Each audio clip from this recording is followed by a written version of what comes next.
आदाब, नमस्ते, सत श्री अकाल दोस्तों। मैं तबरेज़ मंसूरी आपका बहुत बहुत स्वागत करता हूं हमारे इस YouTube चैनल में जिसका नाम है बिंदास बोलो। हमेशा की तरह इस बार भी मैं एक नई और अद्भुत कहानी के साथ आपके सामने पेश हुआ हूं। तो आइए चलते हैं सीधा कहानी की ओर, बिना कोई वक्त ज़ाया किए। ये कहानी है शाकिरा खलीली की। शाकिरा खलीली नवाज़ी इसका नाम था। मैसूर राजघराने के दीवान की बेटी शाकिरा खलीली, जिसके पास बेशुमार दौलत और जो बहुत हसीन, बहुत खूबसूरत औरत।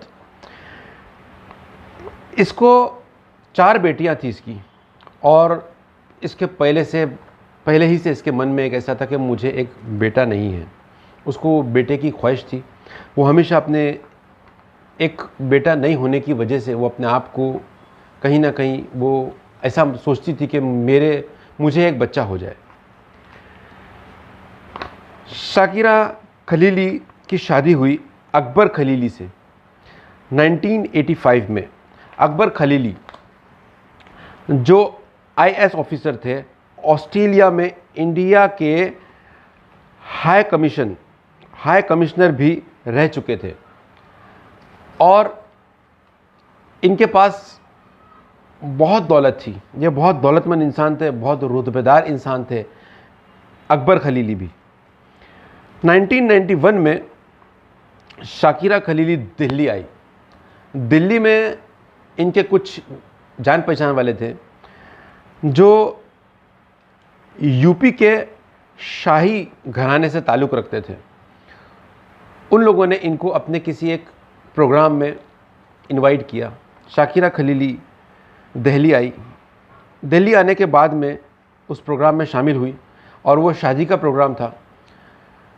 दिल्ली में उसकी मुलाकात हुई। शादी में एक शख्स से मुलाकात हुई जिसका नाम था स्वामी सदानंद। ये जो घराना था दिल्ली का, ये घराने के ये नौकर था घराने का, और ये कुछ प्रॉपर्टी के काम भी किया करता था, और कुछ इनकम टैक्स का भी ये काम किया करता था, और ये अपने आप को बाबा भी कहता था। उससे पहले स्वामी श्रद्धानंद का नाम मुरली मनोहर मिश्रा था, जो उसने अपना नाम को चेंज करके स्वामी श्रद्धानंद रखा था। मुरली मनोहर से वो हो गया था स्वामी श्रद्धानंद। दिल्ली के शाही परिवार का ये नौकर था, मगर ये सारे वो काम भी किया करता था। अब जब शाकिरा यहाँ पर आई, शाकिरा को पता चला कि ये उनका जो नौकर है इसमें बहुत सारे गुण हैं, जैसे कि ये इनकम टैक्स के भी कुछ क्लियरेंस करता है, कुछ प्रॉपर्टी के काम भी ये करता है। तो इसको कुछ प्रॉपर्टी का काम था, क्योंकि इसके पास बहुत प्रॉपर्टी थी, अनगिनत प्रॉपर्टी थी शाकिरा खलीली की। ये एक घराने से ताल्लुक़ रखती थी। इसको कुछ अपने प्रॉपर्टीज़ के पेपर्स क्लियर कराने थे। तो इसके लिए ये जो स्वामी श्रद्धानंद था, ये श्रद्धानंद से इसने बातचीत करना शुरू की। अब वो पेपर क्लियरेंस करने में इन लोगों की अच्छी मुलाकात हो गई। अच्छा खासा ये लोग समय बिताने लगे साथ में। अब ये जो स्वामी श्रद्धानंद था, इसने शाकिरा खलीली को एक बात समझाया। उसने कहा कि मैं अद्भुत शक्तियों का मालिक हूँ, जिसको ईश्वरी शक्ति बोलते हैं, रूहानी ताकत बोलते हैं। मैं उसका मालिक हूँ, और मैं आपकी एक ख्वाहिश पूरी कर सकता हूँ, लड़के की ख्वाहिश है। और ये उसको ऐसे पता चला जब ये बात कर रहा था शाकिरा खलीली से, तब शाकिरा खलीली के मुंह से एक बार निकल गया था कि मुझे एक भी बेटा नहीं है। तो ये समझ गया कि 4 बेटी के ऊपर इसको एक बेटे की ज़रूर ख्वाहिश होगी। बस उसने अंदाज़तन ये बात बोला, और इत्तेफाक से उसकी ये बात सच भी निकली। और शाकिरा खलीली इससे बहुत इम्प्रेस हो गई कि इसको कैसे पता चला कि मुझे बेटे की ख्वाहिश है। ये ज़रूर कुछ अद्भुत शक्तियों का मालिक है, ये कुछ अद्भुत शक्तियों के बारे में ज़रूर जानता है। ये सोचकर शाकिरा खलीली इससे इम्प्रेस हो गई। अब शाकिरा खलीली का और इसका मेल जोल अच्छा खासा हो गया आपस में मेल जोल होने के बाद में शाकिरा खलीली ने अपने हस्बैंड को, अकबर खलीली को तलाक दे दिया। इतना श्रद्धानंद से इतना इसका मेल जोल हो गया कि उसने अपने हस्बैंड को तलाक दे दिया। तलाक करके इसके साथ में शादी कर ली उसने, शाकिरा खलीली ने। और ये जो श्रद्धानंद था, इसकी नज़र शाकिरा खलीली की दौलत पे थी, क्योंकि जब ये आने वाली थी यहाँ दिल्ली शादी में, उससे पहले ही उसके घर में ये सारी बात चल रही थी कि ये बहुत रईस है, ये राजघराने से ताल्लुक़ रखती है शाकिरा खलीली, और ये बहुत ज़्यादा खूबसूरत भी थी। श्रद्धानंद ने इससे शादी कर लिया। शादी करने के बाद में ये लोग बेंगलोर शिफ्ट हो गए। अब बेंगलोर शिफ्ट होने के बाद में इसकी जो 3 बेटियां थी, ये शादी करके चली गई थी। एक बेटी थी सबा, जो बहुत खूबसूरत थी सबा भी, और जिसको मॉडलिंग का शौक़ था।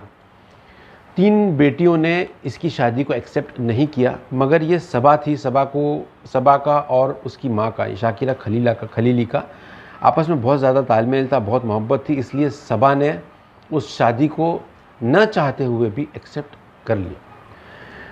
सबा इसके टच में थी, अपनी माँ के, शाकिरा खलीली के टच में थी, और ये कुछ दिन यहाँ रहती उसके साथ, और वो मॉडलिंग के लिए मुंबई, दिल्ली वगैरह यहाँ वहाँ आया जाया करती थी। अब शादी करने के बाद में स्वामी श्रद्धानंद को ऐसा लगा कि मैं सारी इसकी जितनी भी प्रॉपर्टी है वो सारी प्रॉपर्टी का मैं हो गया मालिक, क्योंकि तीनों बेटियों से इसने अलग कर दिया, हस्बैंड से उसके अलग कर दिया, और अभी बची सिर्फ एक बेटी। इसको ऐसा लगने लग गया कि मैं पूरी प्रॉपर्टी सब मेरा है। अब शाकिरा खलीली को भी कहीं ना कहीं ये दिमाग में एक डाउट होने लग गया कि मैं इसके साथ बेंगलोर तो आ गई हूँ, मगर इसको मुझसे कम और मेरी दौलत से ज़्यादा प्यार है। शाकिरा खलीली की दिमाग में ये बात अच्छी तरह से बैठ गई थी कि इसकी नज़र मेरी दौलत पे है, मेरी प्रॉपर्टी पे है। अब श्रद्धानंद एक बात को बार बार नोटिस कर रहा था कि शाकिरा खलीली अपनी जो भी दौलत थी, या जो भी उसको जो पैसा आता था, वो जैसे कि भाड़े आते थे, उसके जो बिज़नेस में से जो पैसे आते थे, वो सारा पैसा, वो सारे भाड़े का पैसा, किराए का पैसा जो आता था उसको, वो पूरा पैसा अपने बेटियों को दे रही थी, 3 बेटियों को और साथ में सबा को भी। अब कहीं ना कहीं ये श्रद्धानंद इस बात से नाराज़ था, और इस बात से वो चिढ़ रहा था कि मेरी कुछ अलग सोच थी और यहाँ हो कुछ अलग रहा है, इसके दिमाग में ऐसा था। अब श्रद्धानंद बहुत दिनों से सोच रहा था कि मैं क्या करूं, इसके दिमाग में चल रहा था। अचानक एक दिन इसने एक प्लान बनाया, श्रद्धानंद ने।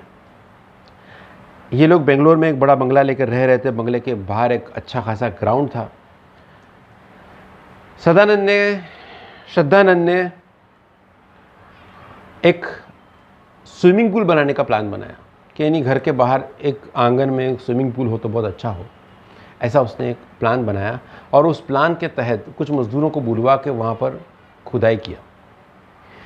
खुदाई करने के बाद में उसको बहुत अच्छे से उसमें मार्बल्स लगवाया, नीचे ग्रेनाइट लगवाया, साइड में ग्रेनाइट्स, मार्बल्स, बहुत अच्छी तरह से उसने उसको बनाया।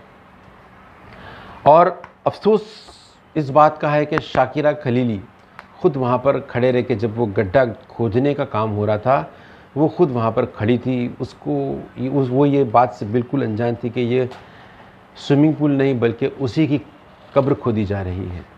यानी कि ये दुनिया की पहली महिला थी शायद जो अपनी कब्र खुदते हुए देख रही थी।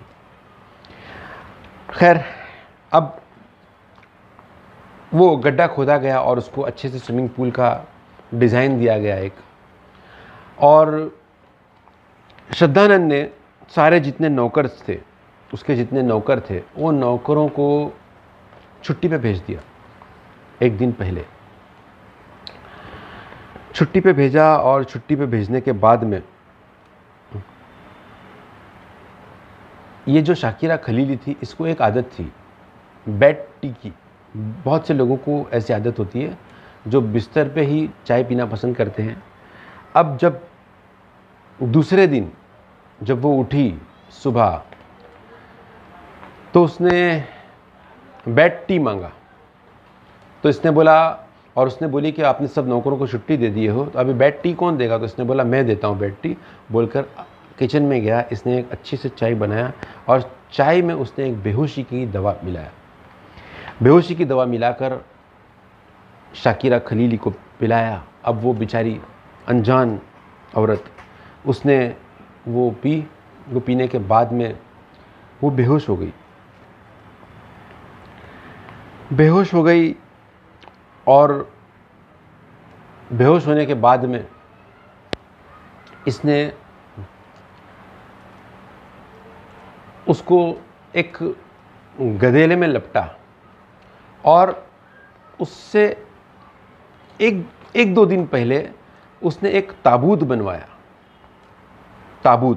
वो ताबूत ऐसा बोलकर बनवाया कि मैं एक एंटिक इंसान के जितना बड़ा एक एंटिक मैंने पुतला लाया हूँ, मूर्ति लाया हूँ। अब वो मूर्ति को मुझे ताबूत में रखना है। जो बहुत खूबसूरत और बहुत कीमती ताबूत उसने बनवाया अपने एक नौकर के साथ जाकर। वो ताबूत बनकर आया, और इसने शाकिरा को गधेले में लपेटकर उस ताबूत के अंदर डाला।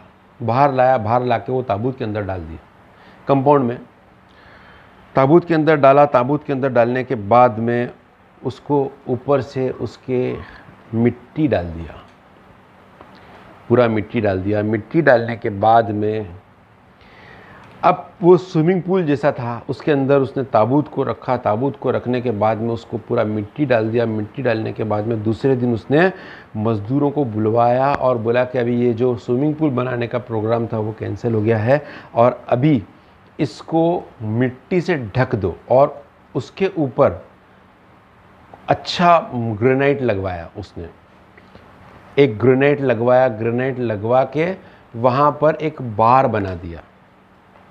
बार बनाकर उस पर रोज़ वो शराब पीता बैठकर, और अपने दोस्तों को, अपने चाहने वालों को वो बुलाता। क्योंकि ये बाबा भी था, ये बाबागिरी भी करता था, तो लोग उसको बहुत ज़्यादा जानते भी थे। तो इसके जितने भी मित्र थे, दोस्त थे, वो उन लोगों को ये बुलाकर उसके ऊपर ही, यानी कि नीचे उसकी वाइफ शाकिरा खलीली दबी हुई है मिट्टी के अंदर, ताबूत के अंदर, और ये ऊपर उसके मार्बल ग्रेनाइट अच्छा खूबसूरत वाला महंगा वाला लगाकर बार बनाकर, बाजू में एक बार बनाकर उस पर नाच रहा है और अपने दोस्तों को पार्टी दे रहा है। बड़े अफसोस की बड़ी गंदी बात है ये। और अब उसकी बेटी जो थी वो मॉडल थी, वो यहाँ वहाँ दिल्ली में, मुंबई में कहीं ना कहीं जाया करती थी, आउट ऑफ बेंगलोर। ये बेंगलोर अशोक नगर का वाक़या है। अब सबा उसकी जो बेटी थी वो हर एक दो दिन में, 2-3 दिन में उसकी माँ को फ़ोन किया करती थी। अब उसकी माँ को उसने फ़ोन करी तो ये उठाता था श्रद्धानंद को उसने पूछा कि मम्मी कहाँ है, तो उसने कुछ बहाना बना दिया, कहीं पर गई है, कुछ लाने गई है, ऐसा करके बहाना बनाते बनाते हो गए 9 महीने। 9 महीने इसने, श्रद्धानंद ने इसी तरह से खींच लिया। अब जून 1992 में सबा 9 महीने बाद बहुत चिढ़ गई। बहुत चिढ़ने के बाद में ये सबा यहाँ पर आई। कहाँ पर? अशोक नगर बेंगलोर में। वहाँ पर आकर उसने पुलिस में कंप्लेन किया। कंप्लेन करने के बाद में पुलिस ने बहुत ढूंढी, बहुत तलाश करने की कोशिश की पुलिस ने, पर पुलिस को वो कहीं भी नहीं मिली। अब क्योंकि ये श्रद्धानंद था, स्वामी श्रद्धानंद, ये एक नामचीन आदमी था। उससे पहले जब कंप्लेन करी सभा ने, उससे पहले इसने उसको बताया कि उसकी बेटी, उसकी जो माँ है, उसकी माँ अमेरिका गई है। क्यों? क्योंकि वो प्रेग्नेंट है और वो अमेरिका गई है। अमेरिका में एक हॉस्पिटल है, वो हॉस्पिटल का नाम उसने बताया, और वो हॉस्पिटल में वो एडमिट है और अपनी वो प्रेगनेंसी, अपनी वो डिलीवरी करवाने गई है। अब ये जो सबा खलीली थी, अच्छी सबा जो थी, उसकी बेटी शाकिरा खलीली की, वो भी अच्छी पढ़ी लिखी थी, वो मॉडल थी, समझदार लड़की थी। उसने अमेरिका में वो जो हॉस्पिटल का नाम बताया था, उस हॉस्पिटल में फ़ोन करके पता करी कि ये नाम की लेडी शाकिरा खलीली नाम की कोई लेडी वहाँ पर एडमिट है क्या। वहाँ के हॉस्पिटल वालों ने वहाँ का पूरा रिकॉर्ड चेक करके इसको बताया कि यहाँ पर ऐसी कोई भी औरत एडमिट कभी नहीं हुई है, आज तक कभी नहीं हुई है, और ना आज है ना अभी है। अब उसने चिढ़ के मारे, गुस्से के मारे, उसको ऐसा लगा कि ये जो है श्रद्धानंद, ये कहीं ना कहीं कुछ ना कुछ बहाना बना रहा है, झूठ बोल रहा है, और इसमें कोई ना कोई बात ज़रूर है। सबा सीधा आई बेंगलोर अशोकनगर पुलिस स्टेशन में, उसने कंप्लेन किया। कंप्लेन करने के बाद में पुलिस ने पूरी अच्छी तरह से इन्वेस्टिगेशन शुरू किया, और जितनी भी इनके पहचान वाले थे, उनके पहचान वालों के पास पुलिस गई। बेंगलोर में जितने भी जो शाकिरा खलीली के टच में थे, उन लोगों के पास में पुलिस गई। पुलिस ने इन्वेस्टिगेशन किया, पर पुलिस को कुछ भी हाथ नहीं आया। पुलिस बेंगलोर के बाहर भी, दिल्ली भी पुलिस गई पूछताछ करने के लिए कि शायद कहीं से मिल जाए, कोई एक क्लू मिल जाए, पर उसका कोई भी क्लू नहीं मिला। और स्वामी श्रद्धानंद को जब ये लोग पूछते थे पुलिस वाले, तो वो कुछ ना कुछ बहाना बना के गोल गोल बात करके टालता गया, क्योंकि वो खुद एक रुसुकदार आदमी था, एक बड़ा आदमी था वहाँ का। तो पुलिस भी उसको बिना कोई एविडेंस के उसके ऊपर हाथ डालने के लिए 100 बार पुलिस भी सोच रही थी। ऐसे ही वक्त बीतता गया और फिर पुलिस ने ये नतीजे पर पहुंची, पुलिस के 1994 में पुलिस ये नतीजे पर पहुंची, जून की 29 तारीख को पुलिस ने ये सोचा कि ये मैटर को क्लोज कर देना चाहिए। अब ये मैटर में कुछ नहीं बचा। पुलिस ने अपनी पुलिस की रिपोर्ट में लिखा है कि अभी कोई चमत्कार ही शाकिरा खलीली को वापस ला सकता है, ऐसा पुलिस ने अपनी रिपोर्ट में लिखा, और चमत्कार हो गया। चमत्कार कुछ ऐसा हुआ, 30 जून को पुलिस रिपोर्ट देने वाली थी, यानी फाइल क्लोज करने की रिपोर्ट 30 जून 1994 को देने वाली थी पुलिस। उसके ठीक एक दिन पहले, यानी 29 जून 1994 को एक ढाबा था। उस ढाबे पर कुछ लोग खड़े थे, कुछ शराबी लोग खड़े थे, और वहाँ पर एक कांस्टेबल खड़ा था। क्योंकि ये मामला उस वक्त बहुत न्यूज़ में आया, और ये डांसिंग ग्रेवयार्ड नाम से ये फेमस हो गया था। ये मतलब न्यूज़ में आ रहा था, सब कब्र पे ये डांस कर रहा था, इसलिए वो जब ये मामला ओपन हुआ उसके बाद में ये इस तरह की हेडिंग आ रही थी। और ये मामले का, ये जो मैटर था, इस मैटर का नाम भी ऐसे ही था। तो वो हवलदार वहाँ पर खड़ा था, 3-4 लोग खड़े थे, और वो सुन रहा है हवलदार। वो लोग शराब पी रहे थे, शराब पीते पीते बात कर रहे थे कि पुलिस में कोई ताकत नहीं है यार, पुलिस कुछ नहीं कर सकती है, पुलिस निकम्मी है। पुलिस के बारे में कुछ उल्टा सीधा वो बोल रहे थे, और ये खड़े रह के सुन रहा था। और फिर एक ने पूछा कि कैसे तुम पुलिस के बारे में ऐसे कैसे बोलता है। तो उसने बोले मेरे सामने मेरा मालिक श्रद्धानंद, स्वामी श्रद्धानंद ने अपनी बीवी को मार के शाकिरा खलीली को, जैसे शाकिरा खलीली नाम आया वो हवलदार के कान खड़े हो गए, क्योंकि ये वो टीम का नहीं था, ना वो ये क्राइम ब्रांच का था, मगर ये मामला बहुत चर्चे में था, ये मैटर बहुत चर्चे में था। तो ये जो टीम थी, ये जो क्राइम ब्रांच की टीम थी जो इन्वेस्टिगेशन कर रही थी शाकिरा खलीली के बारे में, उस टीम का एक हवलदार ये हवलदार के पहचान वाला था। तो दोनों मिले थे, तो दोनों में 2-3 बार डिस्कशन हो चुका था कि ऐसे ऐसे मामले को हम लोग तलाश कर रहे हैं। तो ये हवलदार को ये मामला बहुत अच्छे से मालूम था, तो इसके कान खड़े हो गए, ये गौर से सुनने लगा। और इसने सुन के जाकर वो जो 3-4 लोग खड़े थे उनमें ये भी शराबी बनकर इन्वॉल्व हो गया। उनको इसने ये नहीं बताया कि ये पुलिस वाला है। इसने बोला कि तू कैसे ऐसा गारंटी से बोल सकता है कि तेरे मालिक ने उसको मार के गाड़ दिया। तो उसने बोला कि एक दुकान का नाम बताया उसने, और वो दुकान का नाम बताकर बोला कि वो दुकान में से जो ताबूत था वो ख़रीदने मैं गया था, मेरे साहब के साथ में मैं गया था, ऐसा उसने बोला। वो हवलदार ने तुरंत, जो क्राइम ब्रांच की टीम जो इन्वेस्टिगेशन कर रही थी उनमें से जो एक कांस्टेबल इसके पहचान वाला था, इसने उसको तुरंत फ़ोन किया। फ़ोन करके बताया ऐसा ऐसा मामला है, ये जगह पे ऐसी ऐसी बात चल रही है, मेरे आँख के सामने, मैं खुद यहाँ पर मौजूद हूँ। अब उसने वो कांस्टेबल जो इन्वेस्टिगेशन टीम में था, उसने बोला कि उनको वहाँ पर ही रोक के रखो, हम लोग पहुँच रहे हैं।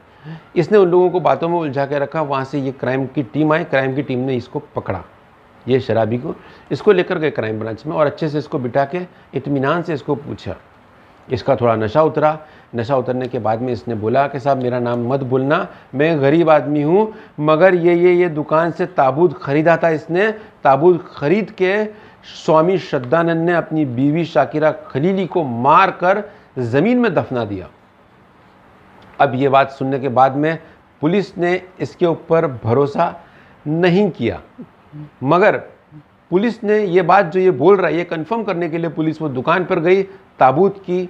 वो ताबूत वाले को पूछा पुलिस ने, ताबूत वाले ने बताया कि हाँ ऐसा ऐसा ताबूत एक आदमी ख़रीदने आया था 3 साल पहले, और 3 साल पहले मैंने उनको ये ताबूत दिया था, जो उन्होंने बोला था कि एक एंटिक ताबूत चाहिए। मैंने एक एंटिक मूर्ति लाया हूँ, जो एंटिक मूर्ति है वो एंटिक मूर्ति को उसमें रखने के लिए एक ताबूत की ज़रूरत है, मैंने वो ताबूत बना के दिया था। अब पुलिस ने जब ये सुनी तो पुलिस बहुत कॉन्फिडेंस में आ गई, पुलिस को एविडेंस मिल गया। पुलिस ने अपने सीनियर्स से बात किया और सीधा पुलिस इसके पास पहुंच गई, स्वामी श्रद्धानंद के पास में। अब ये जो श्रद्धानंद था, ये श्रद्धानंद बहाने बनाने लगा कि मेरी बीवी वहाँ गई थी, ऐसा हो गया, यहाँ गई थी, ऐसा हो गया, ऐसा वैसा, और बड़े बड़े लोगों का नाम लेने लगा कि मैं फ़ला मिनिस्टर को बोलूँगा, फ़ला को बोलूँगा। पुलिस ने क्राइम वालों ने उसकी एक नहीं सुनी, और पुलिस ने अपने तरीके से जब उससे पूछा तो स्वामी श्रद्धानंद ने पूरी हकीकत बताया। और उसने बताया कि जब मैंने उससे शादी किया था, शादी करने से पहले ही मेरी नज़र उसकी दौलत पे थी, और उसकी दौलत को हथियाने के लिए मैंने ये शादी किया था। मगर शाकिरा की जो दौलत थी वो शाकिरा अपनी बेटियों को दे रही थी, और वो दौलत का असली हकदार मैं था। मुझे वो दौलत मिलनी चाहिए थी, मगर शाकिरा अपनी बेटियों को वो दौलत देती जा रही थी, जिसके वजह से मेरी जान जल रही थी कि मेरी दौलत, क्योंकि मैं उसका हस्बैंड था, मैं उसका मालिक था उस दौलत का, मेरी दौलत मेरी वाइफ दूसरों को दे रही है, अपनी बेटियों को दे रही है। ये सोच सोच कर मैं बहुत परेशान था, और मैंने एक दिन ये प्लान बनाया कि आज शाकिरा को मैं ख़त्म कर दूंगा। और मैंने शाकिरा को नींद का एक डोज पिलाया, चाय में डालकर एक दवा पिलाया मैंने। वो दवा पिलाने के बाद में पूरा उसने मामला बताया कि मैंने ताबूत लाया था, ताबूत में उसको किस तरह से दफनाया, क्या किया, पूरा उसने बताया। और बताने के बाद में पुलिस उसको वहाँ पर लेकर गई और कहा कि बताओ, ये मामले को 3 साल हो गए थे, यानी कि 3 साल बाद अब उसकी जो शाकिरा खलीली की जो कब्र है वो खोदी जाने वाली थी। अब पुलिस ने श्रद्धानंद को लेकर गया। श्रद्धानंद ने अपने हाथ से चौक से निशान बनाया वहाँ पर, उतने हिस्से में जहाँ उसने उसको दफनाया था। वो जगह को खोद कर, खुदाई का काम किया गया वहाँ पर, उसको खोद कर शाकिरा खलीली की जो बॉडी थी उस बॉडी को निकाला गया। पर 3 साल के बाद में बॉडी कहाँ रहती है, सिर्फ उसका एक ढांचा रह गया, स्केलेटन, सिर्फ उसकी हड्डियाँ। अब वो हड्डियों को लेकर ये कैसे पता चलेगा कि ये उसी की हड्डियाँ हैं, शाकिरा खलीली की ही।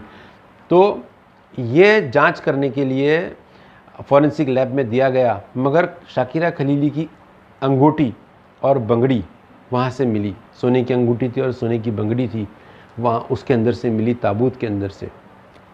पर सोने की अंगूठी और उसकी बंगड़ी मिलना कोई एविडेंस नहीं था, इसलिए पुलिस ने बहुत मेहनत की, बहुत सारे एविडेंस को इकट्ठा किया। इकट्ठा करने के बाद में श्रद्धानंद को अरेस्ट करके जेल में लेके गया, और जेल में लेके जाने के बाद में जब लोगों ने उसको देखा, यानी जो मीडिया थी वहाँ की, जब उसको तारीख पे डेट पर लाया जाता था, कोर्ट में लाया जाता था, तो जब मीडिया ने उसको देखा तो उसके चेहरे पर शिकंज तक नहीं थी। यानी कि एक इंसान ने अपनी बीवी को ज़िंदा दफना दिया और उसके माथे पर शिकंज तक नहीं आई। बड़े अफसोस की बात है। खैर, तो ताबूत जो था, अब वो ताबूत पे गौर किया गया, एक्सपर्ट्स को वो ताबूत दिया गया। अब वो एक्सपर्ट्स ने जब वो ताबूत देखा तो बहुत बहुत अफसोस की बात है कि उसमें वो ताबूत पे जो साइड में होता है, साइड का हिस्सा, दोनों साइड के हिस्से पर ताबूत के नाखून के निशान थे, और सामने ऊपर भी ऐसे नाखून के निशान थे।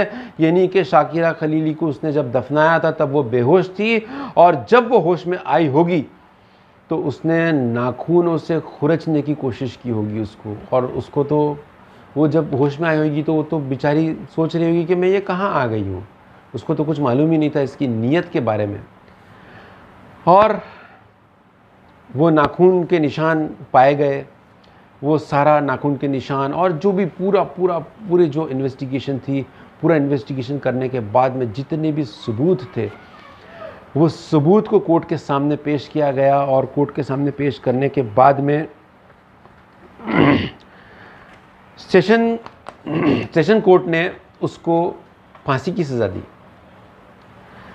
सेशन कोर्ट ने फांसी की सज़ा दी, और फांसी की सज़ा का उसने अपील किया। 2005 में अपील किया उसने। 2005 में अपील करने के बाद में उसको 2011 में, नहीं सॉरी, 11 सालों तक बेंगलोर सेशन कोर्ट में केस चला, और 2005 में बेंगलोर सेशन कोर्ट ने स्वामी सदानंद को फांसी की सज़ा दी। उसने तुरंत हाई कोर्ट में एप्लीकेशन किया, रहम की भीख मांगा। रहम की भीख उसको हाई कोर्ट ने नहीं दिया। हाई कोर्ट ने जो लोअर कोर्ट का ऑर्डर था फांसी का, उसको ही कंटिन्यू किया, क्योंकि ये एक स्पेशल केस माना गया था, ये कुछ अलग था। यानी अपनी ही बीवी को जान से मार देना, उसके ऊपर एक बार बना के उसके ऊपर नाचना और ज़िंदा दफनाना, एक हैवानियत भरा ये मामला माना गया था उस वक्त। और इसी तरह 2008 में सुप्रीम कोर्ट में उसने अपील किया। सुप्रीम कोर्ट में अपील करने के बाद में सुप्रीम कोर्ट ने इसको हैवानियत वाला मामला नहीं माना। हैवानियत वाला मामला नहीं मानकर स्वामी श्रद्धानंद को फांसी की सज़ा को कैंसिल करके उसको लाइफ की सज़ा दी गई है। यानी कि वो जब तक ज़िंदा रहेगा तब तक वो जेल ही में रहेगा। और अभी उसकी कुछ शायद 70 प्लस एज होगी, क्योंकि जब इसने शादी किया था उस वक्त इसकी उम्र 50 थी, और अभी शायद वो 73 क्रॉस किया होगा उसने। तो ऐसा था ये मामला। ऐसे मामले बहुत रेयर देखने मिलते हैं। कोई एक इंसान तो इसको खैर नहीं बोलना चाहिए, पर ये इंसानी शरीर में पैदा हुआ तो इंसान ही हुआ, मगर इसके अंदर एक हैवान था, एक जानवर था। ये इंसान नहीं है, ये जानवर है। और इसने जो हरकत किया है, ये जानवरों वाली हरकत किया है। मुझे ऐसा लगता है कि इसको जो कोर्ट ने, जो सुप्रीम कोर्ट ने भी जो सज़ा दिया वो भी ठीक ही है। अगर हाई कोर्ट की सज़ा इसको मिलती और सेशन कोर्ट की सज़ा अगर इसको मिलती फांसी की, तो ये एक बार फांसी लेकर मर जाता। मगर सुप्रीम कोर्ट ने जो इसको सज़ा दिया है, ये जेल में हर रोज़ फांसी की सज़ा का दर्द महसूस करेगा। और इसने जो किया वो बहुत ज़्यादा शर्मनाक बात है, शर्मनाक वाक़या है। तो दोस्तों, इस तरह के मामले बहुत रेयर देखने में आते हैं, मगर हमारे आसपास सोसाइटी में अगर कभी ऐसा हो कि कोई एक इंसान हमारे अड़ोस पड़ोस में से गायब है, तो ज़रूर उसकी फ़िक्र करें, उसको तलाशने की कोशिश करें कि ये सोच कर कि कहीं वो कुछ किसी प्रॉब्लम में, किसी मुसीबत में तो नहीं है। उसका अगर कोई पड़ोसी उस वक्त देख लेता या उस वक्त कुछ ऐसा हो जाता, उसको दफनाते समय किसी ने देख लिया होता, तो शायद ये शाकिरा खलीली बच सकती। खैर, किसी ने देखा नहीं, उसकी वो किस्मत थी। तो ये थी शाकिरा खलीली की कहानी। और फिर एक बार फिर हम मिलेंगे नेक्स्ट एपिसोड में दूसरी किसी कहानी के साथ। तब तक के लिए आदाब, नमस्ते और सत श्री अकाल।